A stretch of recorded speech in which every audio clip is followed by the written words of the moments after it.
अस्सलाम वालेकुम। नई सुबह वेब रेडियो पर आप सुन रहे हैं शो सुरों का सफर। आपकी समातों तक पहुंचने वाली आवाज है आरजे सबा की।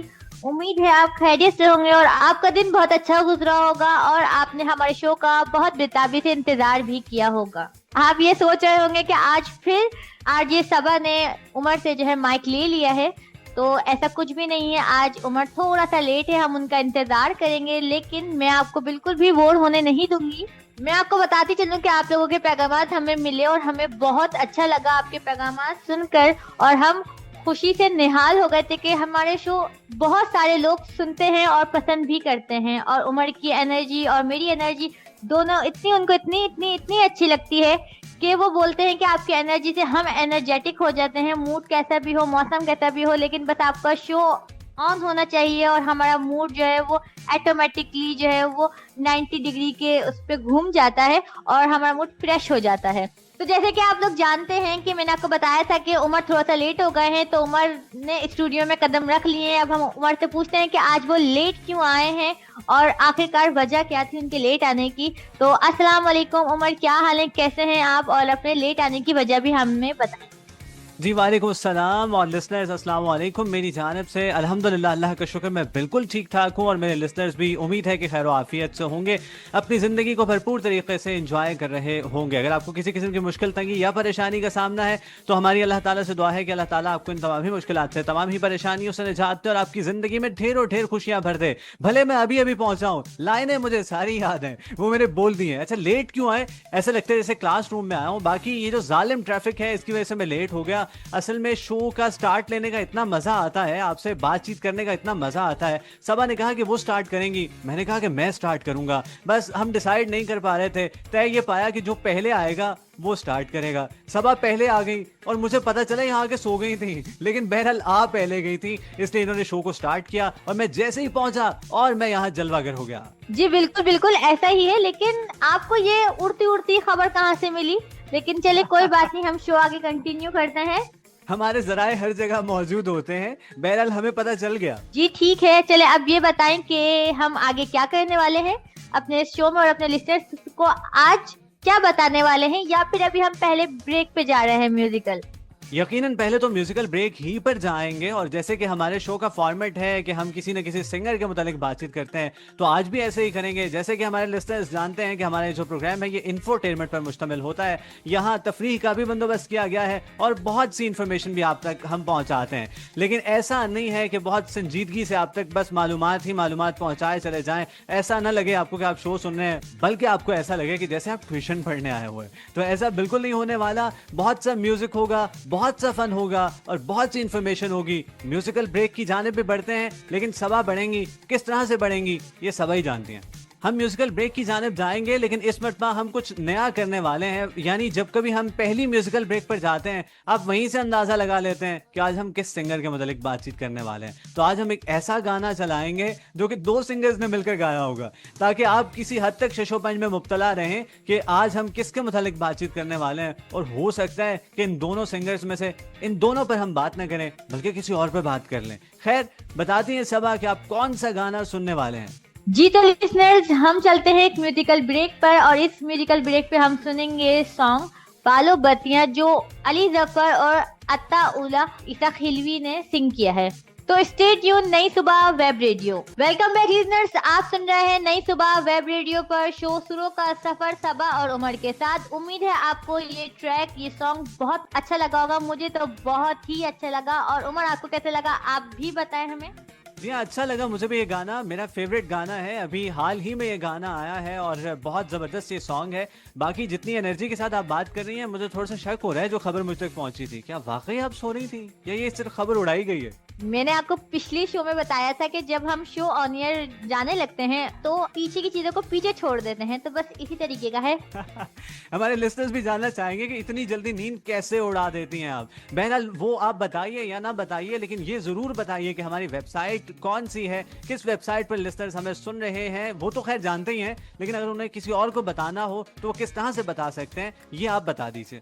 तो लिसनर्स, अपने रिश्तेदारों को, अपने फैमिली मेंबर्स को या फिर अपने फ्रेंड्स को, जिसको भी आपने ये शो सुनवाना है, तो आप उन्हें बताइए www.naisubah.org/radio। उन्हें बताइए कि ये आप सर्च करें और फिर जब आपके सामने एक पेज खुलेगा तो वहाँ पे प्ले बटन आएगा, बहुत प्यारा सा, आप उसको टच करें और फिर एक इतनी प्यारी सी आपके समातों से आवाज छू जाएगी कि आप कुछ और कर ही नहीं पाएंगे। बस उसके बाद सिर्फ आपने थोड़ा सा काम और करना है कि अपना मोबाइल में बैक का ऑप्शन दबाकर उसको ट्यून इन रहने देना है, लेकिन फिर अपने व्हाट्सएप में जाना है और व्हाट्सएप में जाकर एक अपना अच्छा सा प्यारा सा पैगाम लिखना है, जिसमें आपका नाम, आपके शहर का नाम, इस शो का नाम और अपना पैगाम लिख भेजना है 033086000072 पर।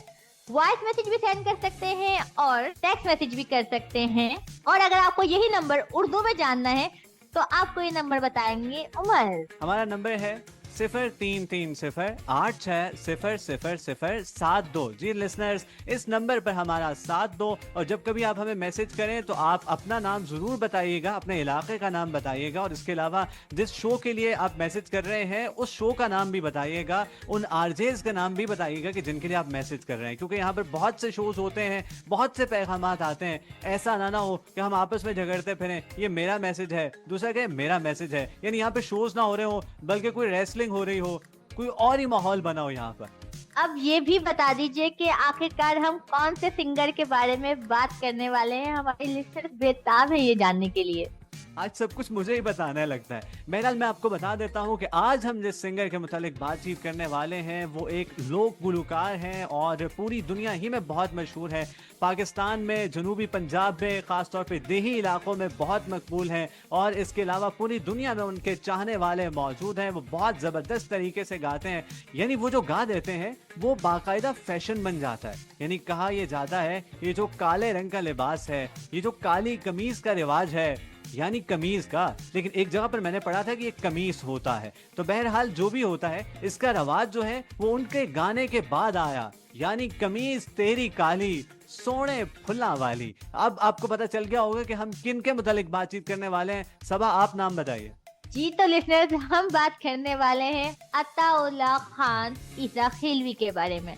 जी हाँ, सबा ने बहुत मुश्किल से ये नाम याद किया है, लेकिन खैर आप इस इम्तिहान में कामयाब हुई हैं और आपने दुरुस्त तरीके से इनका नाम लिया है। आज हम बात करने वाले हैं अताउल्लाह खान ईसा खिलवी के मुतालिक। ये ईसा खेल एक इलाका है जो कि मियाँ वाली में वाक़े है और ये जनूबी पंजाब का एक इलाका है। बड़ा ही खूबसूरत, बड़ा ही हसीन, यानी कुदरत के हुस्न से माला माल ये इलाका है। यहाँ पर आपको बुलंदोबाला पहाड़ भी मिलेंगे और इसके अलावा दरियाए सिंध भी मिलेगा जो कि ठाठे मार रहा होगा। खैर आप भी सोच रहे होंगे कि ये तो पाकिस्तान के रंग उमर के संग स्टार्ट हो गया। तो खैर हर शो की कहीं ना कहीं झलक तो आपको नजर आएगी, भले वो खेल की दुनिया हो, भले वो पाकिस्तान के रंग उमर के संग हो, भले वो मेजबानों की कहानी हो, तो ये सब कुछ तो साथ में चलता ही रहता है। आज हम बात करने वाले हैं, बल्कि बात कर रहे हैं अताउल्लाह खान ईसा खिलवी के मुतालिक और हमने आपको बताया कि उनका ताल्लुक किस इलाके से है। उनकी पैदाइश हुई 19 मार्च 1951 को इस इलाके में और उनका ताल्लुक न्याजी खानदान से है। ये एक पठानों का कबीला है और इसकी ज़्यादातर आबादी जो है वो मगरबी शिमाली पंजाब में है और मशरकी अफगानिस्तान में है। ज़्यादातर लोग यहाँ पर बसते हैं। यानी अताउल्लाह खान न्याजी इनका असल नाम है, लेकिन इनका जो पेशा वराना नाम है वो अताउल्लाह खान ईसा खिलवी है। तो आज हम बता रहे हैं आपको अताउल्लाह खान के मुतालिक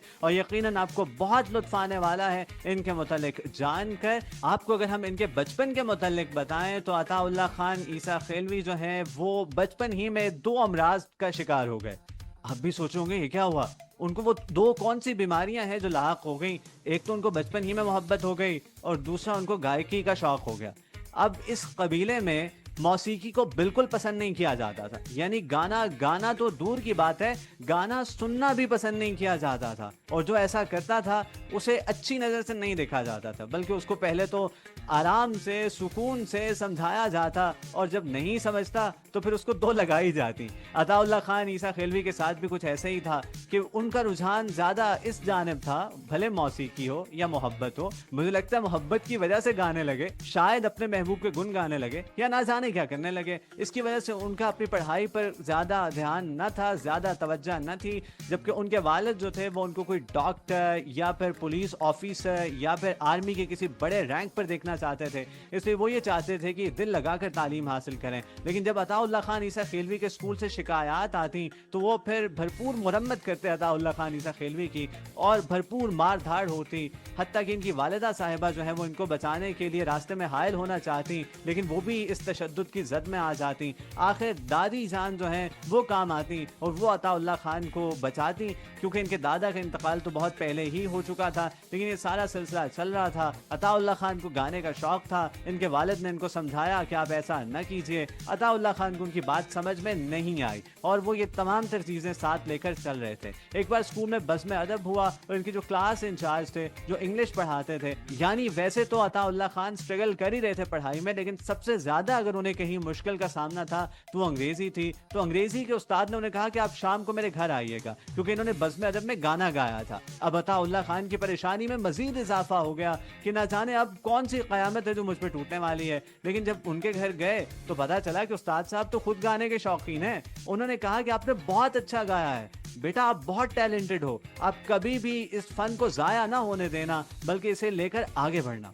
जी तो मर फिर ये भी बताइएगा कि अगर इनके खानदान में इतना पाबंदी थी तो इन्होंने इस तरह कैसे आगे जो ये सिंगिंग में बढ़ते चले गए और इतने मशहूर हो गए। जी हाँ, इसके पीछे एक बड़ी दर्दनाक दास्तान है और बड़ी परेशान कुन दास्तान है। यानी अताउल्लाह खान ने यह फैसला कर लिया कि वो गाना ज़रूर गाएंगे। अब तो उनके उस्ताद साहब ने भी कह दिया, लेकिन घर में गाने की इजाज़त नहीं थी, इसलिए वो दूर दराज निकल जाते, जंगलों में चले जाते, वहाँ जाकर गाते और बाद में वो अपने चंद दोस्तों को भी साथ ले जाते, जो कि बाद में उनकी तारीफ़ करते उनका गाना सुनने के बाद कि आपने बहुत अच्छा गाया, आपने बहुत अच्छा गाया।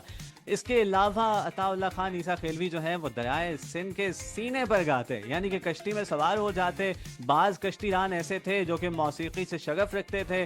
वो बताते कि आज चांद की 14वीं तारीख है, आज चांद की 12वीं तारीख है, आज हमें कुछ सुनाइए। चूँकि अताउल्लाह खान जो है उन्होंने बाकायदा तौर पर मौसीकी की तालीम हासिल नहीं कर रखी थी, इसलिए वो उनका लोक विरसा ही गाते थे, यानी जो वहाँ के इलाकाई गाने थे, इलाकाई गीत थे, वही गाते थे और वो सबको बहुत भाते थे, सब बहुत पसंद करते थे। लेकिन कहीं ना कहीं से शिकायत उनके वालिद साहब तक पहुँच जाती कि अताउल्लाह खान ईसा खेलवी जो है वो तो गाने गा रहे हैं, तो फिर उनको डांट पड़ती और बाज़ औक़ात मार पड़ती। इसके बाद उन्होंने ये फैसला किया कि घर में जो मर्दान खाना है वो रिहाइश से कुछ दूर था, यानी जहाँ पर वो रहते थे वहाँ पर बैठकर अताउल्लाह खान गाना गाते थे अपने कुछ दोस्तों के हमरा, अपने कुछ चाहने वालों के हमरा, वहाँ पर गाने सुनाते होते थे। और वहाँ पर एक बल्ब लगा था जो कि इशारे का काम करता था, जो कि इंडिकेटर का काम करता था, यानी उनकी वालिदा साहिबा जो हैं वो उसे ऑन या ऑफ करती थी, जिसके ज़रिए से उन्हें पता चल जाता था कि अब वालिद साहब जाग गए हैं और वो इसी जानिब रवा दवा है। और जब उनको पता चलता तो वो फिर एहतियाती तदाबीर इख्तियार करते। ऐसा सिलसिला कुछ अरसा तो चलता रहा, लेकिन एक मरतबा ऐसा हुआ कि उनकी वालिदा किसी न किसी वजह से, शायद वो सो गई या कोई और वजह बनी, वो ये ना बता सकें कि आपके वालिद जागे हैं और वो इसी जानिब आ रहे हैं, तो उन्होंने रंगे हाथों अताउल्लाह खान ईसा खेलवी को पकड़ लिया। ओहो, ये तो बहुत ही कोई तशवीश कुन जो ना हालात हो गए हैं। फिर क्या हुआ आगे, आप जल्दी से बताएं। जी बिल्कुल सबा, उसके बाद हुआ कुछ इस तरह से कि अताउल्लाह खान ईसा खेलवी को मजबूर कर दिया गया कि वो घर छोड़ दें। यानी उनके सामने दो ऑप्शंस रखे गए कि या तो वो ये गायकी के सिलसिले को जारी रखें या फिर वो हमारे साथ रह लें। इसी दौरान मैं जिक्र करना चाहूँगा अताउल्लाह खान ईसा खेलवी की मोहब्बत का, कि हम कह रहे थे कि उनको बचपन ही से मोहब्बत भी हो गई थी, तो वहाँ से इनकार की एक वजह भी यही बनी जब पैगाम भेजा गया अताउल्लाह खान की जानिब से शादी के लिए, जो कि जायज़ तरीक़ा है अपनी मोहब्बत को अपनाने का, तो वहाँ से भी यही कहा गया क्योंकि लड़का गाना गाता है, एक मायूब हरकत है, इसलिए हम इनके साथ मजीद रिश्तेदारी को बढ़ाना नहीं चाहते, इसलिए इनको पूरे ख़ानदान ही में अच्छी नज़रों से नहीं देखा जाता था। और तंग आकर अताउल्लाह खान ईसा खेलवी ने अपने घर को छोड़ दिया। तो फिर इन्होंने आगे किस तरीके से कंटिन्यू किया? इन्होंने कोई क्लासेस ली, क्या किया इन्होंने, ये भी बताएं। सबा, मुझे लगा कि आप पूछेंगी कि इनका गुजर बसर कैसे हुआ जब एक शख्स अपना घर छोड़कर आ गया। यानी उन्हें मजबूर कर दिया गया कि वो अपना घर बार ही छोड़ दें, यानी अपनी प्यार करने वाली वालिदा, अपने प्यार करने वाले भाई बहन ही को छोड़ दें, अपने वालिद साहब से दूर हो जाएं, उनकी मोहब्बत भी उनको ना मिल सकी। अब सिर्फ गाना ही एक उनका शौक रह गया था, जो एक जुनून बन चुका था, जो कि इश्क की हद तक पहुंच चुका था। उनको गुजर बसर करने में खासी मुश्किल का सामना करना पड़ा। वो अताउल्लाह खान जो कि एक अच्छे घराने से ताल्लुक़ रखता था, एक ज़िम्मेदार घराने से, यानी जो काश्तकार होते हैं, जो किसान होते हैं, जो कि मुख्तलिफ फसलें काश्त करते हैं और उससे उनको अच्छी खासी कमाई हासिल होती है, यानी वो सफ़ेद पोशी की ज़िंदगी बआसानी गुजार सकते हैं। वो सब कुछ छोड़कर और वो बेसरो सामानी की हालत में अपने घर से चले गए। अब गुजर बसर करने के लिए अताउल्लाह खान ईसा खेलवी और ट्रकों का बड़ा एक गहरा ताल्लुक है। यानी जब कभी आप सड़कों पे निकलें तो आप देखते हैं कि ट्रक के पीछे लाजमी अताउल्लाह खान ईसा खेलवी की तस्वीर बनी होती है। उसके पीछे क्या वजह है, आइए अब उस पर भी रोशनी डालते हैं। अताउल्लाह खान ईसा खेलवी ने सबसे पहले जो काम करना शुरू किया वो ट्रक ही था, यानी कि ट्रक ड्राइवर के साथ एज असिस्टेंट वो चलने लगे और उनसे उनको कुछ ना कुछ कमाई हो जाती थी। बाद अज़ां उन्होंने खुद ड्राइविंग सीख ली और वो ड्राइविंग करने लगे और उन्होंने अपनी तालीम को भी जारी रखा। उन्होंने मियाँ वाली ही से मैट्रिक किया, इसके बाद उन्होंने फैसलाबाद से FA का इम्तिहान पास किया और फिर उन्होंने प्राइवेट BA किया मियाँ वाली ही से। तो ये कुछ सिलसिला रहा उनकी तालीम का। लेकिन वो ट्रक चलाते थे, उससे भी कुछ ज़्यादा गुजर बसर अच्छे तरीके से ना हो पाया। फिर उन्होंने फैसलाबाद में तालीम हासिल करने के बाद रिक्शा चलाना शुरू कर दिया और रिक्शा चलाते चलाते वो कराची चले गए और कराची में उन्होंने टैक्सी चलाना शुरू कर दी। तो इस तरह से वो गुजर बसर कर रहे थे। तो फिर उन्होंने गाना छोड़ दिया था या फिर आगे उन्होंने कंटिन्यू किया? गाना वो कैसे छोड़ सकते थे? अगर वो गाना छोड़ देते तो फिर तो अपने घर ही पर रहते। खैर, गाना भी वो गाने के शौकीन थे, इसलिए उस वक्त कोई ऐसा तो नहीं था कि यूट्यूब थी, टिकटॉक थी, फेसबुक थी, ऐसा कुछ भी नहीं था कि जहाँ पर आप अपने टैलेंट का मुजाहिरा करें और रात ही रात में वायरल हो जाएं। तो ऐसा कुछ था नहीं, बल्कि टीवी चैनल्स भी नहीं थे इतने सारे कि जहाँ पर आप अपने टैलेंट का मुजाहिरा करें, और छोड़कर रेडियो चैनल्स भी नहीं थे कि वहीं आप चले जाएं। सिर्फ एक पाकिस्तान टेलीविज़न था और एक रेडियो पाकिस्तान था, और वो ऐसे लोगों को वहाँ पर मौका देते थे जो कि बाकायदा तौर पर तरबियत याफ्ता हो। यानी पाकिस्तान टेलीविज़न आप जाएंगे तो वो सबसे पहले तो आपका चेहरा देखेंगे कि क्या ये स्क्रीन पर दिखाई देने के काबिल है या नहीं है। फिर वो आपके वोकल देखेंगे कि ये कैसे सुनाई देते हैं, और उसके बाद वो ये देखेंगे कि क्या आपको मौसीकी के मुतालिक कुछ नॉलेज है या नहीं है। अब अताउल्लाह खान ईसा खेलवी जो हैं ये तो हादसाती तौर पर सिंगर बने हैं, इनको कुछ ज़्यादा ABC तो नहीं आती थी मौसीकी की, इसलिए इनको कहीं मौका नहीं मिल रहा था। ये 12 साल तक पाकिस्तान टेलीविज़न के बाहर बैठे रहे और इतना ही अरसा इन्होंने रेडियो के भी चक्कर लगाए। यानी जब कभी ये रेडियो पाकिस्तान रावलपिंडी जाते तो इनसे कहा जाता कि आपका जो इलाका है मियाँ वाली, इसका जो कल्चर है वो मुल्तान के ज़्यादा करीब है, यानी उस कल्चर के ज़्यादा करीब है, इसलिए आप मुल्तान जाइए। जब ये मुल्तान जाते तो वो कहते कि नहीं, आप तो रावलपिंडी जाइए, आपकी जो तहजीब है ये ज़्यादा करीब है रावलपिंडी के, इसलिए आपको रावलपिंडी जाना चाहिए। इसलिए ये खुद कहते हैं कि इनकी हालत एक फुटबॉल की सी थी, यानी कभी यहाँ जाते तो कभी वहाँ जाते, और इसी तरह से ये सिलसिला चलता चला गया। अब माली हालात भी बहुत ज़्यादा तंग थे, और फिर अताउल्लाह खान ईसा खेलवी की ख्वाहिशात भी, वो मैडम नूर जहाँ साहिबा को देखना चाहते थे। अब खुद ही इमेजिन कर लीजिए कि ये 1970 के कुछ आगे का वक्त है, हमने मैडम नूर जहाँ पर पूरा प्रोग्राम कर रखा है, क्योंकि उस वक्त तो पाकिस्तान की कोई शख्सियत नहीं थी कि जो कि मैडम नूर जहाँ साहिबा से मिलना ना चाहती हो। यानी वो कॉल करें तो सदर पाकिस्तान भी लाइन पर आ जाते थे, सब कुछ छोड़कर, भले जंग ही के हालात क्यों ना हो।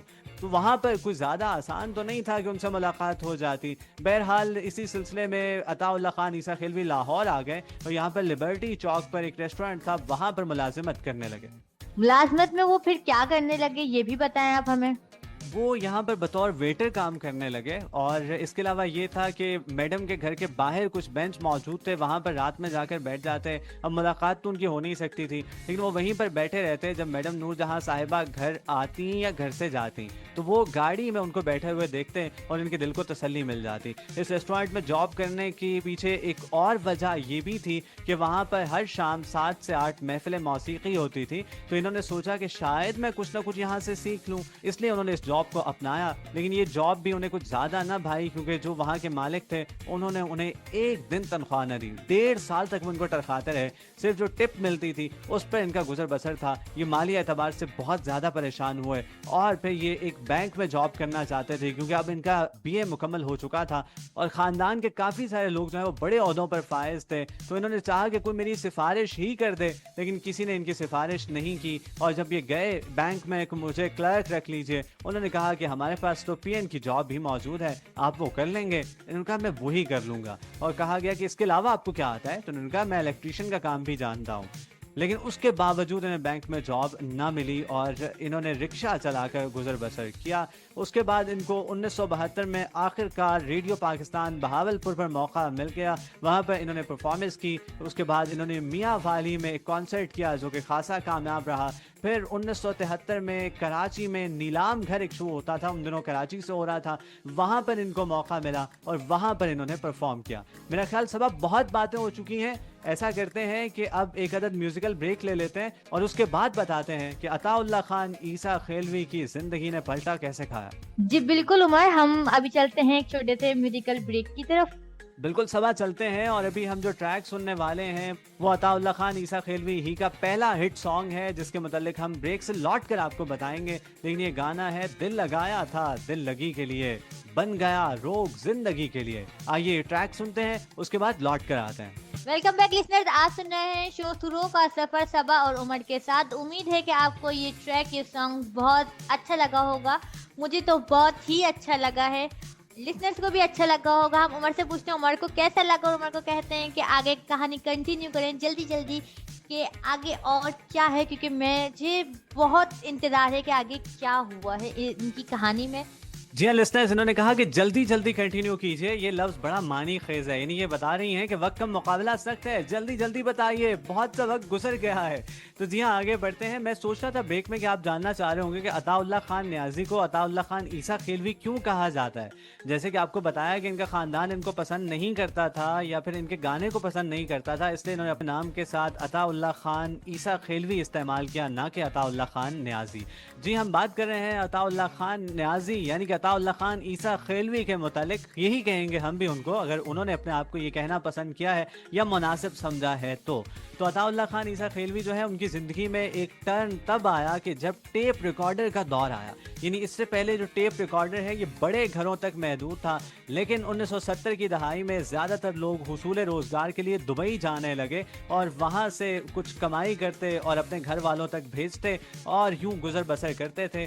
तो ज़्यादातर लोग जब साल के बाद 2 साल के बाद वहाँ से आते तो वहाँ से एक टेप रिकॉर्डर बतौर तोहफ़ा लेकर आते। ये जापान की टेक्नोलॉजी है। अताउल्लाह खान ईसा खेलवी कहते हैं कि उनका बहुत बहुत शुक्रिया, उन्होंने खासी मदद की इस टेप रिकॉर्डर को आम करने के हवाले से। यानी जो लोग अताउल्लाह खान ईसा खेलवी को सुनते थे अब वो इनको रिकॉर्ड भी कर लेते थे, क्योंकि टेप रिकॉर्डर में रिकॉर्डिंग का ऑप्शन भी मौजूद था। बहरहाल वो कोई प्रोफेशनल रिकॉर्डिंग तो नहीं होती थी, क्योंकि वहाँ पर कोई ऐसा इन्वायरमेंट नहीं होता था जो कि रिकॉर्डिंग के लिए मौजूद हो और कोई प्रोफेशनल रिकॉर्डर भी मौजूद नहीं होते थे, तो इसलिए कोई अच्छी रिकॉर्डिंग तो नहीं होती थी। बाज़ औक़ात म्यूज़िक ऊंचा चला जाता था और बाज़ औक़ात अताउल्लाह खान ईसा खेलवी की आवाज़ ज़्यादा आने लगती थी, लेकिन कहीं ना कहीं उनकी रिकॉर्डिंग ज़रूर होने लगी और लोग उनको इस तरह से सुनने लगे। फिर 1977 में फैसलाबाद में एक चौधरी रहमत थे, उनकी कंपनी ने यह फैसला किया कि इन्हें मौका दिया जाए, तो उन्होंने पहली मरतबा इनकी बाकायदा तौर पर प्रोफेशनल रिकॉर्डिंग की। वाह, ये तो बहुत अच्छी बात है। इससे भी ज्यादा अच्छी बात यह है कि उन्होंने एक ही गो में 4 एल्बम रिकॉर्ड करा दिए, यानी एक ही नशिस्त में, एक ही दिन बैठे बैठे अताउल्लाह खान ईसा खेलवी ने 4 एल्बम्स रिकॉर्ड करा दिए। अब एक एल्बम में कम से कम 8-9 गाने होते हैं। खैर उस वक्त 4 एल्बम्स में 17 गाने थे और इसकी बड़ी वजह ये थी कि अताउल्लाह खान ईसा खेलवी जो है उनका एक एक गाना आधे घंटे का होता था, तो इसलिए उन्होंने ये सब कुछ रिकॉर्ड करा। और ये 1977 ही का साल था और इसका बिल्कुल आखिर के कुछ महीने चल रहे थे जबकि ये एल्बम जो है वो मंजर आम पर आए और आते ही छा गए और हर किसी को उनकी गायकी बहुत पसंद आई, क्योंकि आवाज़ में एक दर्द है, और ये दर्द क्यों ना हो, उनकी कहानी जो इतनी दर्दनाक है, और खास तौर पर उनका ये जो गाना जो कि अभी थोड़ी देर पहले हमने सुना है कि दिल लगाया था दिल लगी के लिए, रोग बन गया जिंदगी के लिए, ये बहुत ज़्यादा पसंद किया गया और ये हाथों हाथ बिकने लगे। इनकी कैसेट्स जो हैं वो बिकने लगी, हत्ता कि इन्होंने 1980 में बरतानिया का दौरा किया और वहाँ पर इन्होंने गाने गाए और वहाँ पर भी इनकी रिकॉर्डिंग की गई, जिसमें हाई टेक है, OSA है, इसके अलावा मूवी बॉक्स है और बहुत से और लेबल्स थे कि जिनके तहत इनके गाने जो हैं वो रिलीज हुए। तो उमर, आप हमें बता रहे थे कि ये मैडम नूर जहां से मिलना चाहते थे, तो इनकी मुलाकात हुई फिर मैडम नूर जहां से? जी हाँ बिल्कुल, उसके बाद तो इनके दिन फिर गए ना, उसके बाद तो हर चीज़ इनको मिल गई सिवाय अपनी मोहब्बत के, बाकी सब कुछ इनको मिल गया। और मैडम नूरजहां साहिबा के साथ मिलकर इन्होंने बाकायदा गाने गाए हैं और उनसे इनकी मुलाकात भी रही। ये 1993 1994 की बात हो रही है। और इसके अलावा अताउल्लाह खान ईसा खेलवी ने फिल्मों में भी काम किया, जिसमें सुल्तान राय इनके हमरा थे और आरिफ लोहार इनके हमरा थे। इन्होंने बतौर हीरो काम किया। पहली जो फिल्म थी वो ठग थी, जिसमें इनका कमीज तेरी काली गाना शामिल किया गया। इन्होंने खुद कहा कि कैसे होगा, मेरा गाना तो आधे घंटे का होता है, फिल्म में तो 4-5 मिनट का गाना चलता है, जबकि कट कटा के फिर इनका वो 4-5 मिनट का गाना बनाया गया, काफ़ी उसमें काट छाट की गई और वो चलाया गया। और जब वो गाना चला तो फिर ये फैसला हुआ कि इसकी वीडियो जो होगी उसमें भी हम किसी ना किसी तरह से मैनेज करेंगे कि अताउल्लाह खान ईसा खेलवी ही को दिखाया जाए। यूं फिल्मी दुनिया में इनका डेब्यू हुआ। उसके बाद इन्होंने सावल एक फिल्म की, जिंदगी एक फिल्म की, दिल लगी एक फिल्म की। ये कुछ फिल्म्स थी कि जिनमें इन्होंने अपने जलवे दिखाए। यानी कि फिर ये कामयाबी की तरफ जो है वो कदम बढ़ाते चले गए, ऐसा ही है ना? बिल्कुल ऐसा है। आपने मुझसे बहुत कुछ पूछ लिया, अब आप बताइए इनकी कुछ निजी जिंदगी के मुताल्लिक, इनके बच्चे कितने हैं, इनकी शादियां कितनी हैं, इनको कौन से अवार्ड्स मिले, कुछ आप भी बताइए। जी जी, मैं बता देती हूँ। इन्होंने 4 शादियाँ की और इनके उनसे 4 ही बच्चे हैं। इनकी एक बेटी है लारेब। जी हाँ बिल्कुल, और वो जो है वो VFX आर्टिस्ट हैं और हॉलीवुड से मुंसलिक हैं। इसके अलावा इनके एक बेटे हैं सावल अता। खैर लारेब अता के मुतालिक आपको मैं एक और बात बताऊं कि अताउल्लाह खान जो हैं वो इनका नाम सस्सी रखना चाहते थे, लेकिन इनके ख़ानदान से फिर से मुज़ाहिमत हुई, क्योंकि बाद असा जो है इनका आना जाना जो है वो घर में शुरू हो गया था। इनको इजाज़त मिल गई थी घर आने की, लेकिन ऐसा होता था कि जब ये अपने वालिद साहब के साथ मौजूद होते थे और TV पर कोई ऐसा प्रोग्राम नशर किया जाता कि जिसमें अताउल्लाह खान ईसा खेलवी परफॉर्म कर रहे होते, तो इनके वालिद जो है वो TV के सामने से उठकर चले जाते थे। वो उस वक्त भी ये शो करना चाहते थे कि मैं अभी भी उस बात पर कायम हूँ और मुझे अभी भी तुम पसंद नहीं हो या तुम्हारा ये शौक कम से कम पसंद नहीं है। लेकिन उनकी वालिदा जो है ये बताती थी अताउल्लाह खान ईसा खेलवी की कि आपकी गैर मौजूदगी में ये भी आपके गाने सुनते हैं, और क्यों ना सुनते, पूरी दुनिया उनको सुनती है। क्या दर्द है अताउल्लाह खान ईसा खेलवी की आवाज़ में, और किस तरह से वो एक मुश्किल बात को बड़े ही आसान तरीके से कन्वे करते हैं और बहुत से लोगों की दिलों की बात कह जाते हैं। खैर हम बात कर रहे हैं अताउल्लाह खान ईसा खेलवी के बच्चों की, तो लारेब अता का बताया आपको। अता से मुझे कुछ और याद आ गया कि इनकी वालिदा जो है वो अताउल्लाह खान ईसा खेलवी को प्यार से अता कहती थी। वैसे पूरा पाकिस्तान, पूरी दुनिया इनको लाला कहता है। खैर अब वालिदा तो लाला नहीं कह सकती थी ना। लाला जो है इसके मानी पंजाबी में और पश्तो में भी बड़े भाई के हैं।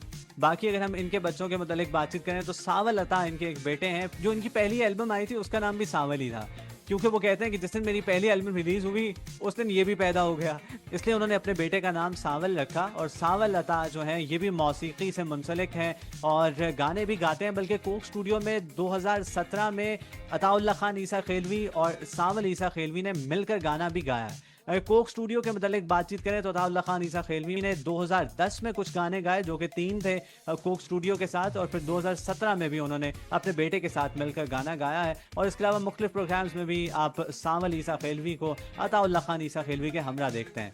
इसके अलावा इनके बाकी 2 बच्चों की बात करें तो बिलावल अता और फातिमा अता, तो ये इनके 4 बच्चे हैं।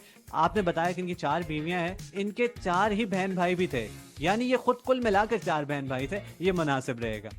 जी तो लिसनर्स, फिलहाल अभी हम चलते हैं एक छोटे से ब्रेक की तरफ और सुनते हैं कमीज तेरी काली, जो कि इन्हीं का सॉन्ग है। और सुनते रहिए नई सुबह web radio. Welcome back listeners, आप सुन रहे हैं शो सुरों का सफर नई सुबह वेब रेडियो पर सबा और उमर के साथ। उम्मीद है आपको ये ट्रैक भी अच्छा लगा होगा और हमारा शो तो आपको अच्छा ही लगता है। तो अब उमर, आप हमें आगे क्या बता रहे हैं?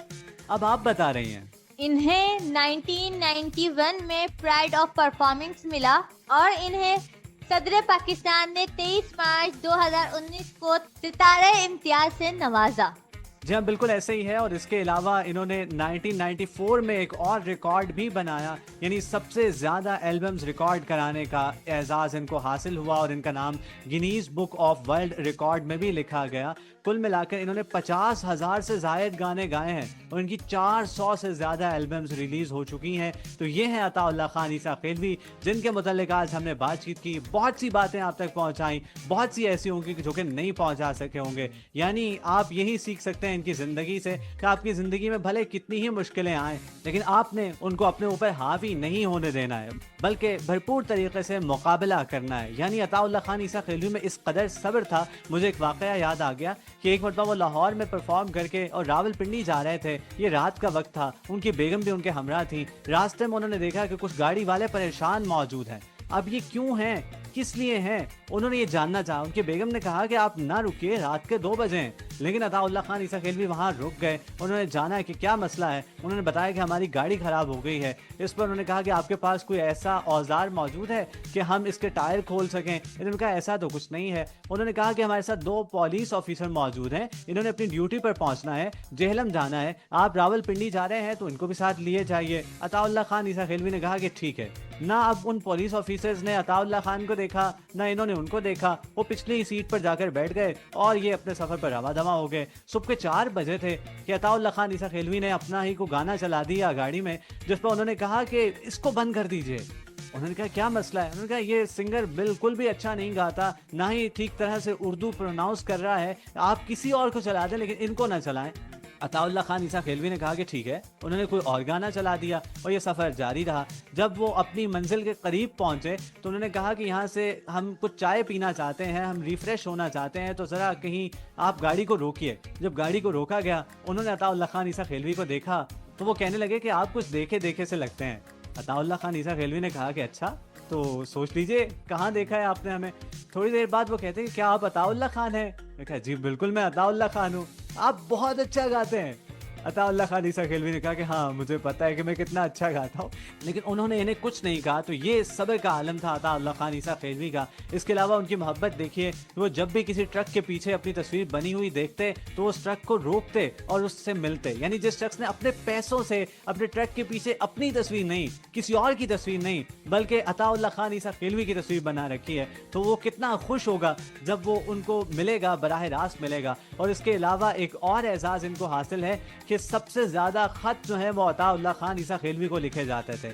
आप सोच रहे होंगे कि हमने नुसरत फ़तेह अली खां पर शो किया, नूर जहां पर शो किया, इसके अलावा नाज़िया हसन पर शो किया, जुनैद जमशेद पर शो किया, तो वो सब भी तो इतने मकबूल थे। सबसे ज़्यादा ख़त इनको क्यों लिखे जाते थे, इसके पीछे क्या वजह थी? इसके पीछे वजह ये थी कि ये हर ख़त का जवाब देते थे। ये थे अताउल्लाह खान ईसा खिलवी, जो कि अपने ऊपर फ़र्ज समझते थे कि अगर किसी ने मुझे ख़त लिखा है तो मुझे उसका ज़रूर जवाब देना है। इन्होंने इसके लिए बाकायदा एक दफ्तर बना रखा था। तो इनकी हैंड राइटिंग भी बहुत अच्छी थी, क्योंकि इनके वालिद इन्हें मार मार कर तख्ती लिखवाते होते थे। आप जानते हैं कि वो इन्हें ऑफिसर बनाना चाहते थे, जिसकी वजह से इनकी राइटिंग बहुत अच्छी थी। और ये जहाँ कहीं जाते हैं परफॉर्म करने के लिए, तो ये अपने साथ एक बैग लेकर जाते हैं जिसमें बहुत सी डायरीज मौजूद होती हैं, और उन डायरीज में इन्होंने अपने हाथों से अपने गाने लिख रखे हैं। अब 50,000 से ज़ायद गाने हैं, सारे तो नहीं लिख सकते। अगर लिखकर अपने साथ लेकर चलें तो फिर तो कोई ट्रक चाहिए इनको कि जो कि इनके हमरा हो। लेकिन इनके पास एक बैग होता है, जो इनके मशहूर गाने हैं जो कि आपने सुने भी, वो उसमें ज़रूर तहरीर हुए हैं। ज़्यादातर इनके हाथ से हैं, कुछ कंप्यूटर से भी लिखे हुए हैं। मालूमात बहुत सारी है। अताउल्लाह खान ईसा खिलवी वो सिंगर हैं कि जिन्होंने कोई इलाका नहीं छोड़ा कि जहाँ जाकर इन्होंने ना गाया हो। याद रहे, मैं पाकिस्तान की बात नहीं कर रहा, मैं पूरी दुनिया की बात कर रहा हूँ। यानी एक इसराइल है और एक रूस है, उसके अलावा हर जगह ही अताउल्लाह खान ईसा खिलवी गए हैं और वहाँ गा कर आए। खैर, सबा मुझे बारहा इशारे कर रही हैं कि वक्त बिल्कुल खत्म हुआ चाहता है, इसलिए इजाजत ले लीजिए। तो लिसनर्स, उम्मीद करते हैं कि आपको हमारा ये प्रोग्राम पसंद आया होगा। मेरी कोई भी बात ऐसी जो कि आपकी तबीयत पर गिरा गुजरी हो तो उसके लिए मैं आपसे माज़रत खा हूँ और अपने रब के हुजूर भी तौबा का तलबगार हूँ। आपसे मुलाकात होगी इंशाल्लाह नेक्स्ट वीक। तब तक आप अपना और अपने पास बसने वालों का बहुत सा ख्याल रखिएगा। दुआओं में मुझे और नई सुबह वेब रेडियो की पूरी टीम को याद रखिएगा। जाते जाते बस यही कहना चाहूँगा कि एक नसीहत की बात करता हूँ, दिल में ये डाल रखिएगा, सब अपना ख्याल रखते हैं, आप दूसरों का ख्याल रखिएगा। अल्लाह हाफ़िज़। जी तो लिसनर्स, उमर तो जा चुके हैं, मैं भी लेती हूँ आपसे इजाज़त। आपसे सिर्फ यही कहना चाहूँगी कि आप वो कान बने जो दूसरों की मुश्किलात सुने, आप वो ज़बान बने जिससे दूसरों को कभी अजियत ना पूछे, आप वो इंसान बने कि जिसके होने से दूसरे को महफूज होने का एहसास हो। तो अपना रखिएगा ख्याल, मुझे दीजिए इजाज़त और मुझे रखिएगा अपनी दुआ में याद और वालिदैन को भी दुआ में रखिएगा याद। अल्लाह हाफिज़।